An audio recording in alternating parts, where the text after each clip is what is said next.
என்னங்க என்னங்க உங்களுக்கு விஷயம் தெரியுமா? என்ன விஷயம் சின்ன பொண்ணு? நம்ம சுரேஷ் இருக்காம்லங்க, அவ யார் என்னன்னே தெரியல, ஒரு பொண்ணை கையை பிடிச்சு கூட்டிட்டு போறாங்க. அது அவன் லவ் பண்ணக்கூடிய பொண்ணா இருக்காமா? லவ் பண்ணக்கூடிய பொண்ணா? என்னங்க இந்த காலத்து பையக்கெல்லாம் லவ் பண்ணக்கூடிய பொண்ணை இப்படி பப்ளிக்கா கூட்டிட்டு போறானுவன்? காலம் மாறி போச்சுமா, என்னத்த பண்ண சொல்லுகா? நான்லாம் அந்த காலத்துல லவ்னாலே பயப்படுவேன் தெரியுமா?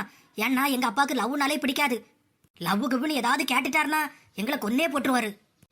ஆனா இந்த காலத்து பிள்ளைகள் லவ் பண்ணக்கூடிய பையன் கூட பப்ளிக்கால வெளியில போகு. அந்த காலத்துல நீ லவ்னாலே பயந்ததெல்லாம் சரிதான். அதுக்கு முதல்ல உன்கிட்ட யாராவது லவ் பண்றேன்னு சொல்லி இருக்கணுமே. ஆனா நான்லாம் அப்படி இல்ல. கல்யாணத்துக்கு பிறகுதான் நான் லவ் பண்ணவே ஆரம்பிச்சேன் தெரியுமா? ஆமா, இவரு மட்டும் தான் அதிசயமா கல்யாணத்துக்கு முன்னாடி லவ் பண்ணுறாரு. அதுதான் எனக்கு தெரியுமேங்க. இப்ப கூட நீங்க லவ் பண்ணிட்டு தானே இருக்கீங்க.